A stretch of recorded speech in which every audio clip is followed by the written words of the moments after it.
What's up, fight fans? This is Kurt DeVille with Counterpunch Boxing News, and I got some new news for you concerning Manny Pacquiao. For those who don't know, Manny Pacquiao has took legal action against Bob Arum with ESPN and ESPN Plus because he has not received his payment from the Lucas Matisse fight in July. Now, you know, I think about the lawsuit and things of that nature. We don't really know how the relationship Manny Pacquiao had with Bob Arum. We do know that Bob Arum did have pretty loyal fighters, such as Manny Pacquiao. He still has Crawford and Loma. He also has Stevenson now. And I'm looking at the pastime and the fights that could have been made years before that, and you just have to question,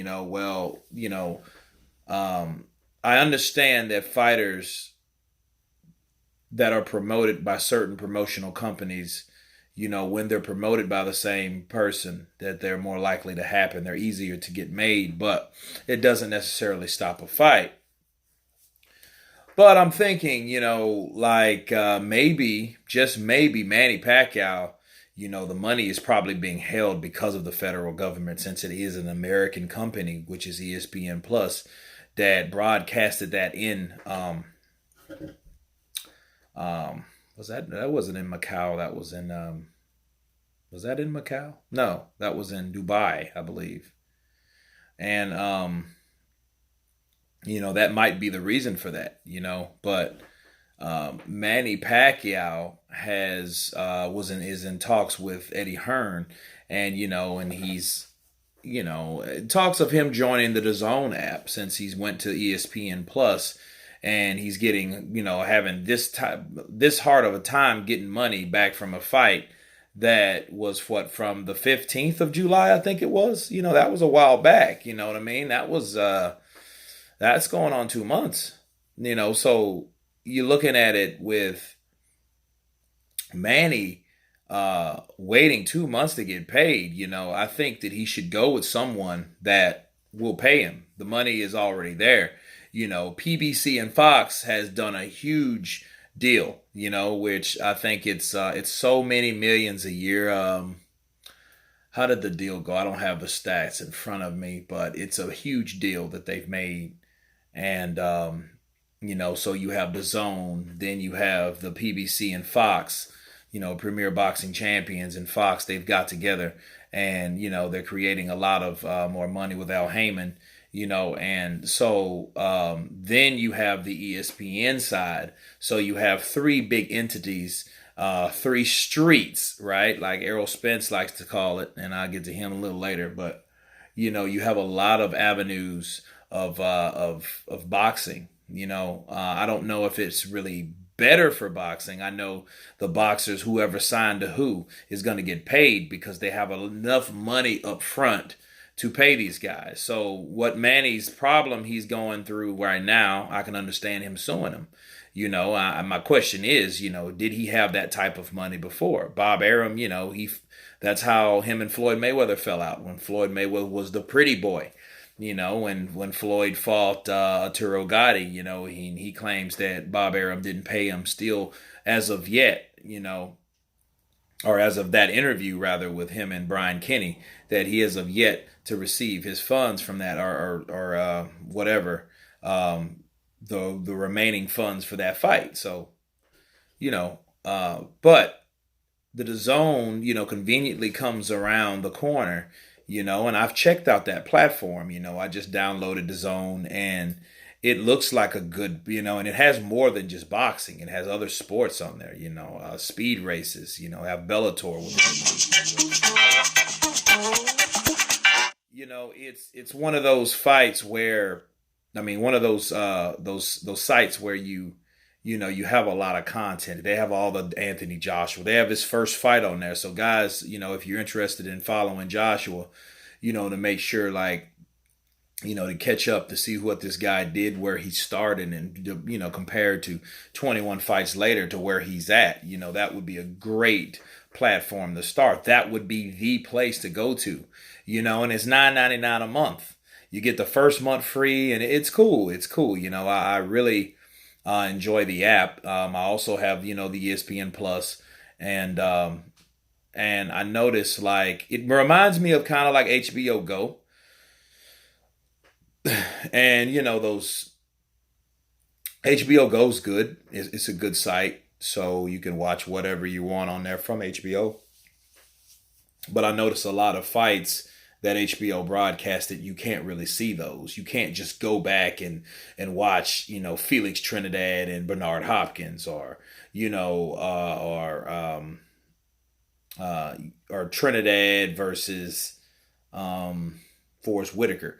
You like classic fights like that. You can't just go back. No Corte De La Hoya, nothing like that. And that was all HBO, mind you. So I think they should create it like so. The Zone is on the ball, and they have the right idea. I think some tweaks that they can improve on, but it looks good. Um, but as of yet, you have a lot of guys. Let's look, man. I mean, he's had that's fighting on the Zone. You got Anthony Crawford. I wrote a few of them down. Of course, we got Amir Khan. Alexander Usyk. Those guys like that, Jesse Vargas, and you have numerous guys that are joining the Zone, so the PBC Fox deal did, kind of, so, and I think that's good for competitiveness. I don't know about, dealing with fights, because now you got guys like Errol Spence that is really, trying to, to build a wedge in between him and Terrence Crawford. And what he doesn't realize that the same thing that he was fighting for, until he got that damn belt, that's what he's doing in this case, in this situation. You can't bring up, he's just bring up the problems, and, but we supposed to see what the solution is. And that's why I think he's more ducking than anybody else, because, okay, the problem is he was saying, well, he's signed with the wrong promoter. He's on a different side of the street, but you remember before, Errol Spence was complaining about the first thing he said, or the last thing he said about Terrence Crawford was, handle your business with Jeff Hearn. Now he stops Jeff Hearn in the 9th round.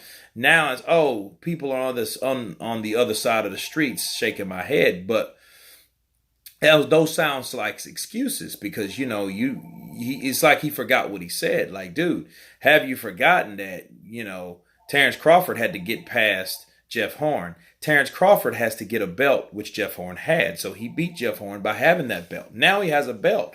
Now it's time for you to make the adjustments to fight Terrence Crawford, because Terrence Crawford is the only guy, or one of the only few guys, that are calling you out and actually want to fight you.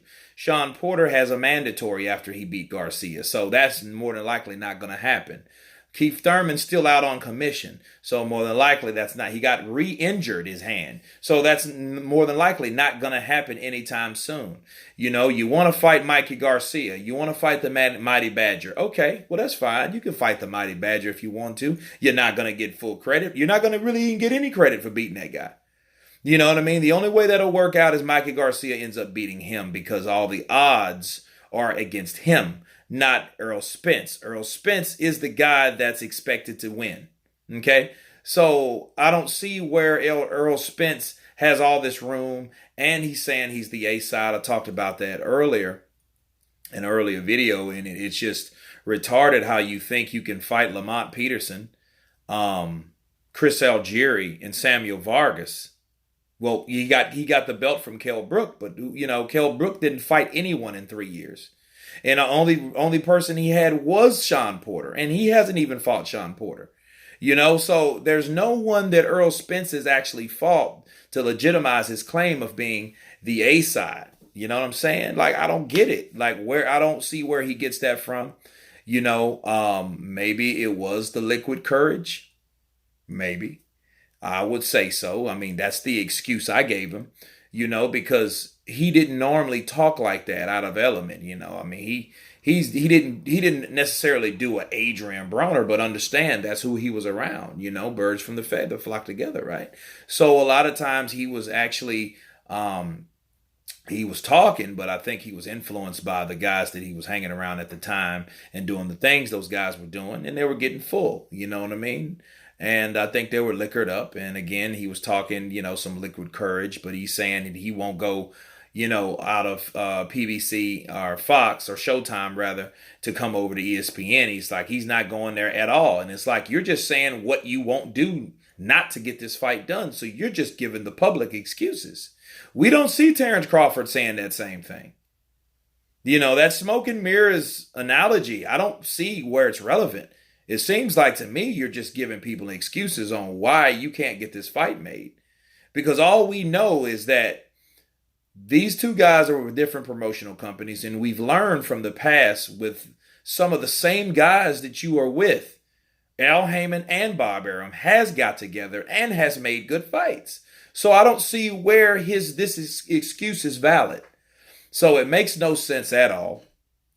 The guys he's fought some good competitors, okay?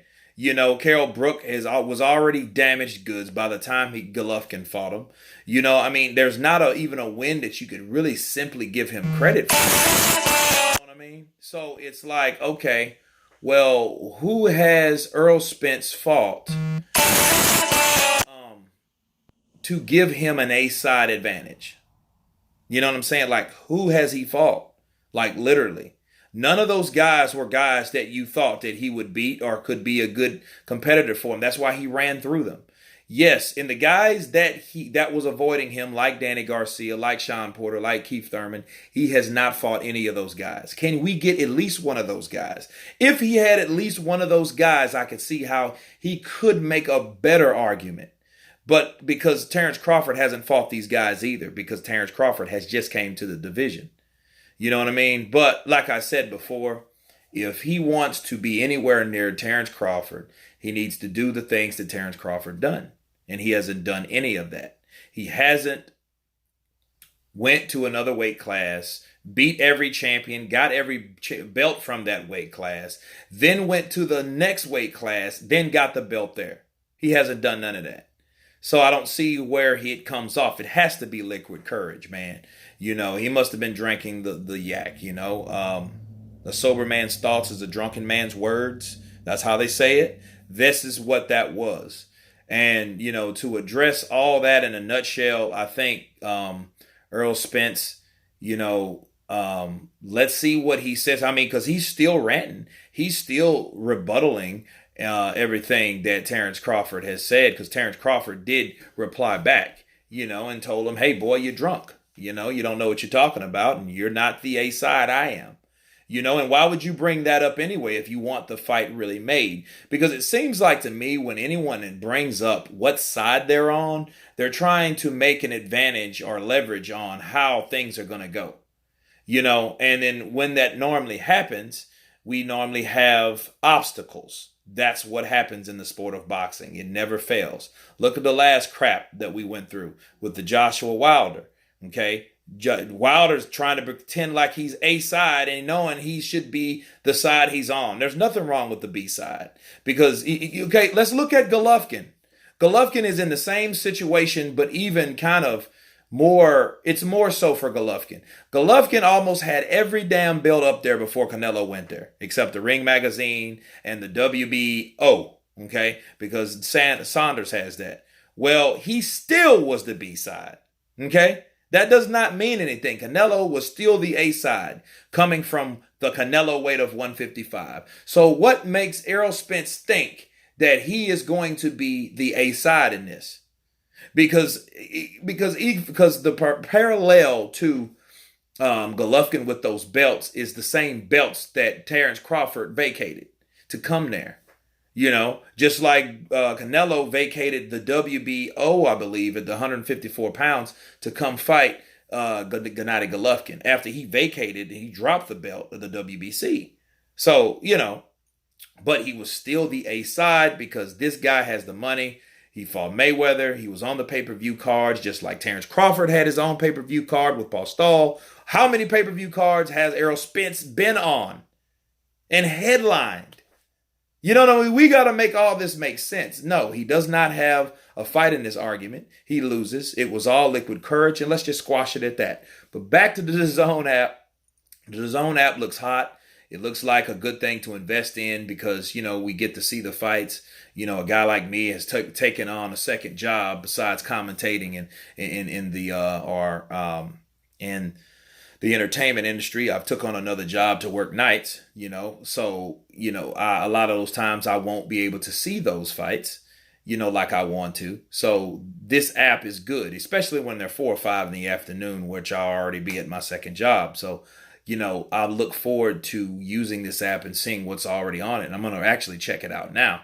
But you guys tell me what you think about the Dazn app, Manny Pacquiao with the lawsuit, and this Errol Spence Crawford thing, all in a nutshell. Please subscribe, please comment, and you guys been counterpunched. Peace.